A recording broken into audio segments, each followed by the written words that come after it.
इस लेक्चर में हम अकाउंट रिसीवेबल के टॉपिक को डिस्कस करेंगे। ये बेसिक एंट्रीज हैं, इनको अच्छी तरीके से समझ लीजिए। कैश सेल की एंट्री होती है cash debit sales credit. Credit sales की एंट्री होती है accounts receivable debit sales credit. Sale return and allowance की एंट्री होती है sales return and allowance debit account receivable credit. Sale discount की एंट्री होती है sales discount debit account receivable credit. Cash collection की एंट्री होती है cash debit account receivable credit. Return of या अनकलेक्टेबल अकाउंट की एंट्री होती है allowance for bad dates debit account receivable credit. Previously return of recover की दो एंट्रियां बनती हैं account receivable debit allowance for bad debts credit cash debit account receivable credit. Customer over payment receive हो, customer credit balance हो, advances from customer हो, इसकी fix entry होती है accounts receivable debit advances from customer credit. Account receivable apply on note की entry होती है note receivable debit account receivable credit. Bad debts की एंट्री होती है एक्सपेंस की bad debts expense debit allowance for bad debts credit. Bad debts expense को हम close करते हैं expense and revenue summary debit bad debts expense credit की entry के थ्रू। अगर बैड डेट्स ओवर एस्टिमेटेड हो जाए तो एंट्री बनेगी allowance for bad dates debit capital credit. ये फिक्स एंट्रीज हैं, इनको अच्छी तरीके से समझ लीजिए, इनकी प्रैक्टिस कर लें। ये अकाउंट रिसीवेबल के टॉपिक में methods to estimate bad debts expense को हम डिस्कस करेंगे। फर्स्ट मेथड जो है उसमें हम एस्टिमेट करते हैं बैड डेट्स को इनकम स्टेटमेंट अप्रोच से। इसमें सबसे पहले हमें नेट सेल्स फाइंड आउट करनी है, sales less sale return and allowance minus sale discount. याद रखिएगा हमेशा हमने क्रेडिट सेल लेनी है। आपने सबसे पहले net credit sale find out करनी है, credit sale minus cell return and allowance minus sale discount.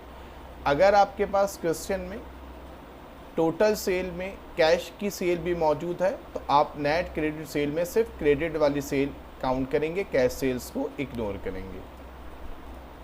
Second step में आप बैड डेट्स एक्सपेंस कैलकुलेट करते हैं, रेट ऑफ बैड डेट्स जो गिवन होगा उसको मल्टीप्लाई करेंगे नेट क्रेडिट सेल से, और जो अमाउंट हमने इस स्टेप में कैलकुलेट किया होगा उससे बैड डेट्स एक्सपेंस की एंट्री बन जाएगी और क्लोजिंग एंट्री भी बन जाएगी अगर रिक्वायर्ड है।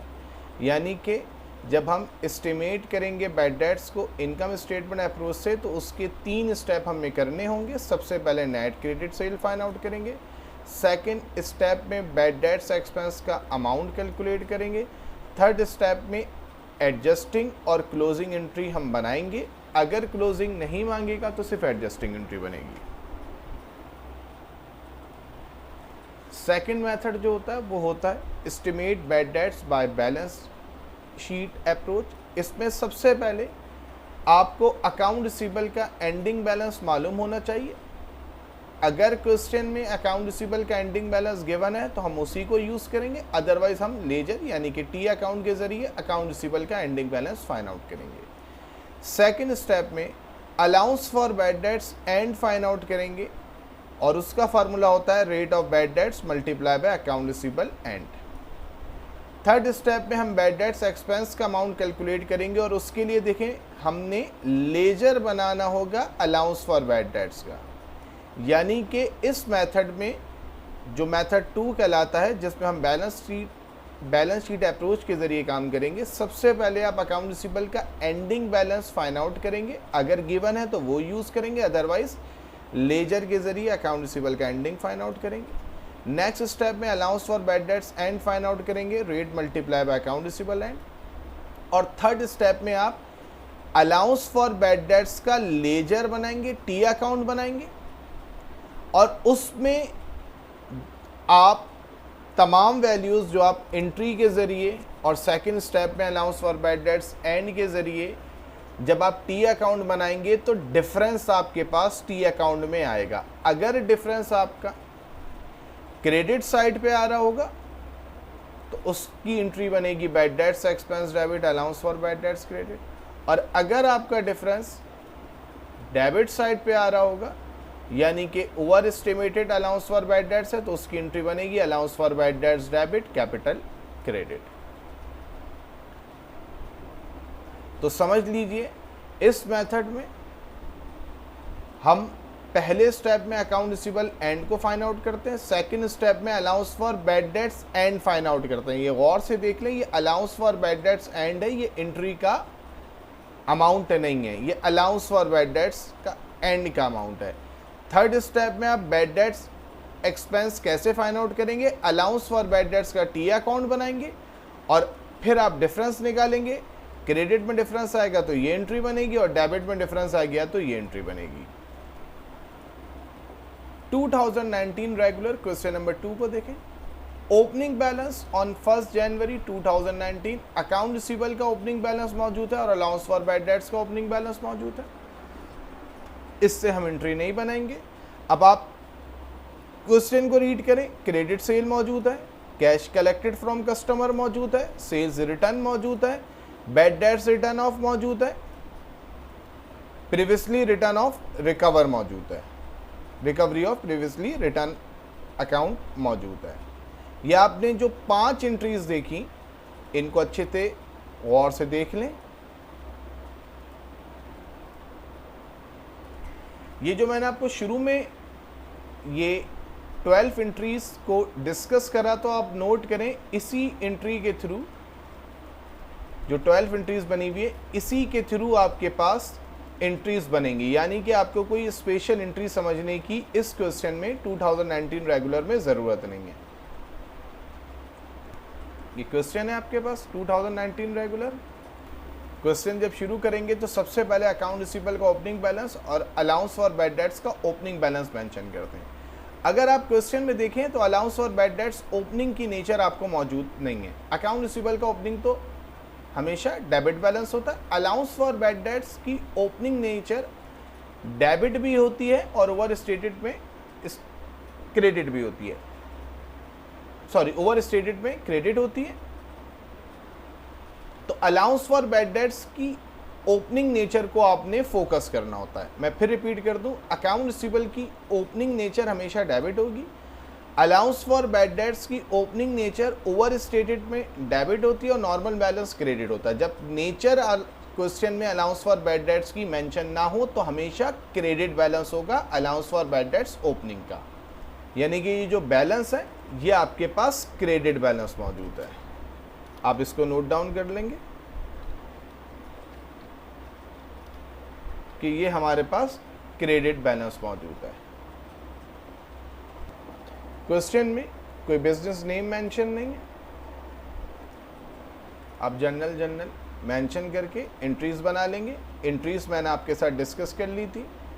ये क्रेडिट सेल की एंट्री है, ये कैश कलेक्शन की एंट्री है, ये सेल्स रिटर्न की एंट्री है, ये बैड डेट्स रिटर्न ऑफ की एंट्री है और recovery of previously return of की 2 एंट्रियां बनती हैं। दोनों एंट्रियां आपके पास बनी हुई है। ये हम क्योंकि शुरू में डिस्कस कर चुके हैं तो हमें दोबारा डिस्कस करने की ज़रूरत नहीं है।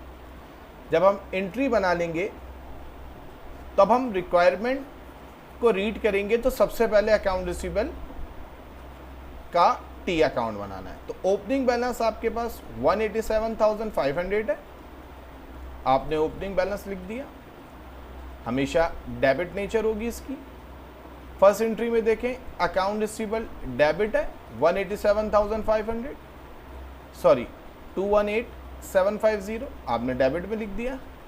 सेकेंड एंट्री में देखें अकाउंट रिसीवेबल क्रेडिट है 250,000, आपने क्रेडिट में लिख दिया 250,000। थर्ड एंट्री में देखें अकाउंट रिसीवेबल क्रेडिट है 6250, आपने क्रेडिट में लिख दिया 6250। फोर्थ एंट्री में देखें अकाउंट रिसीवेबल क्रेडिट है 8750, आपने क्रेडिट में लिख दिया 8750।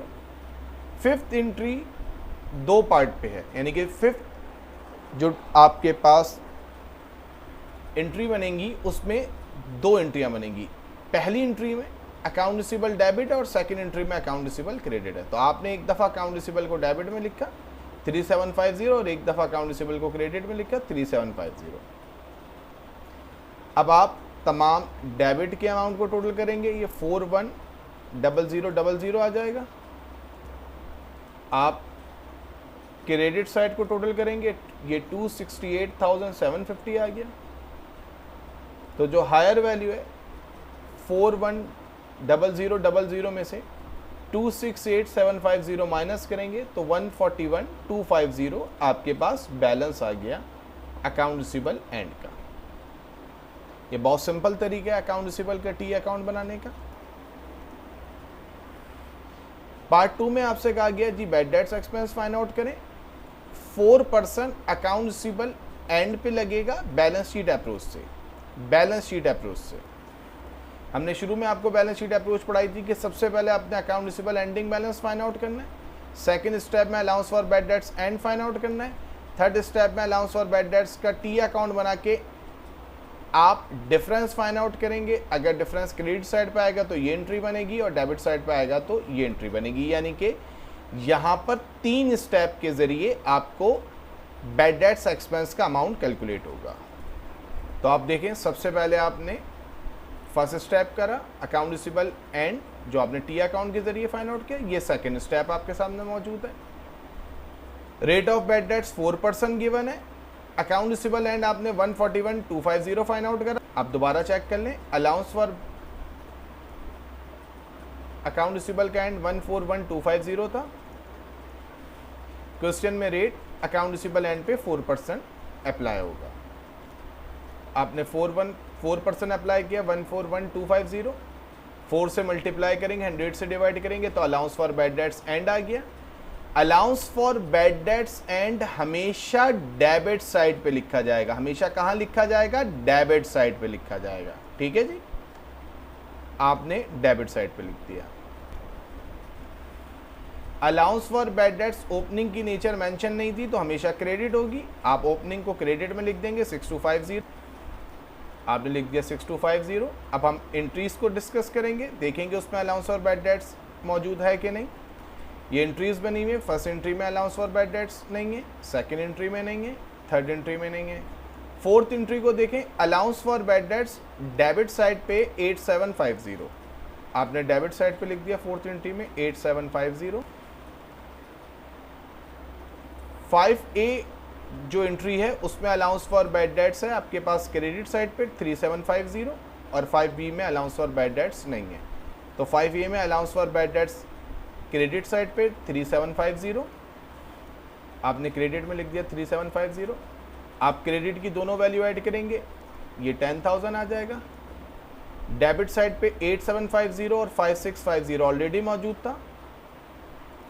आपने इसको टोटल करा तो ये 14400 आ गया। अब गौर से देखें फोर्थ एंट्री में allowance for bad dates debit है।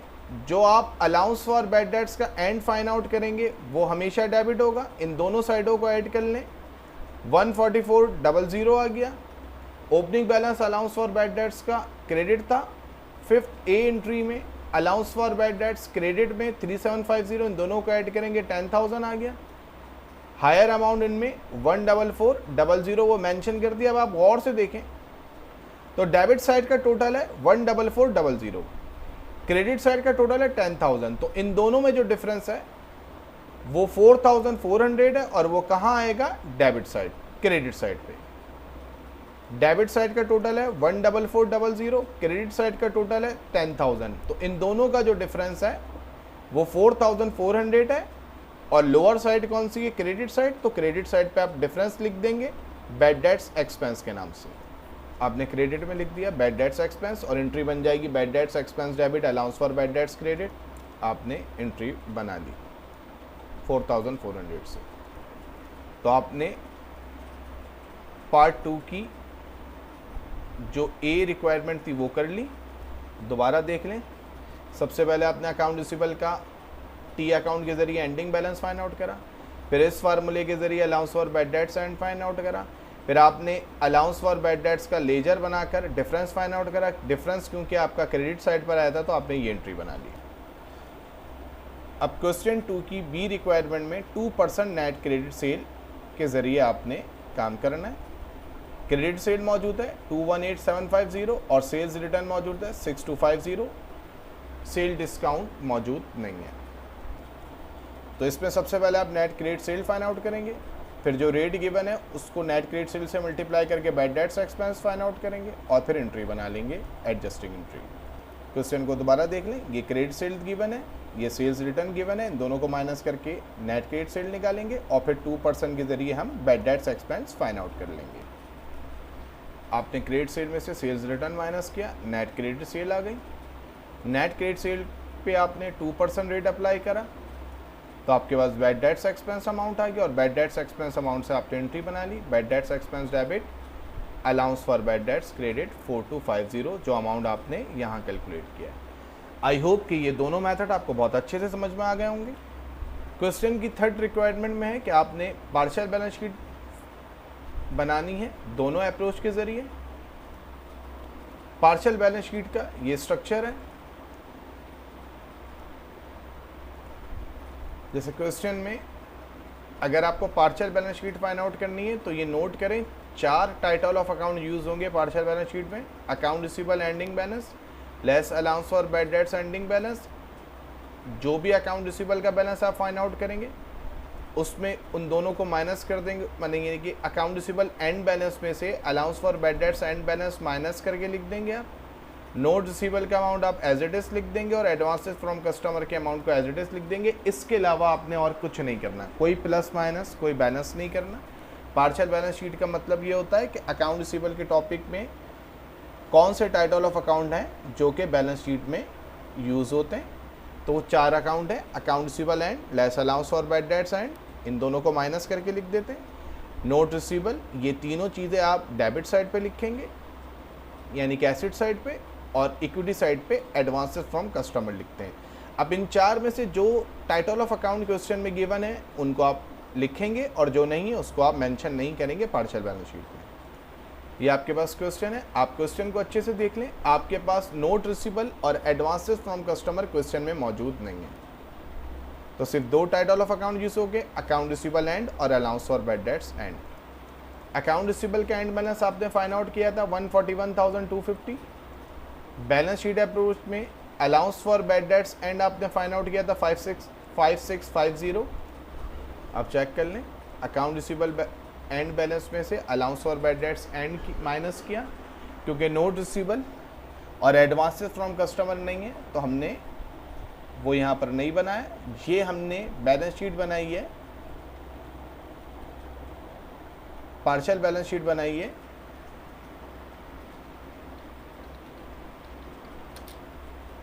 बैलेंस शीट अप्रोच से। जो इनकम स्टेटमेंट अप्रोच थी उसमें अलाउंस फॉर बैड डेट्स का एंड बैलेंस था 5500। अकाउंट रिसीवेबल एंड वही रहेगा, आप चेक कर लें, अकाउंट रिसीवेबल एंडिंग बैलेंस वही रहा।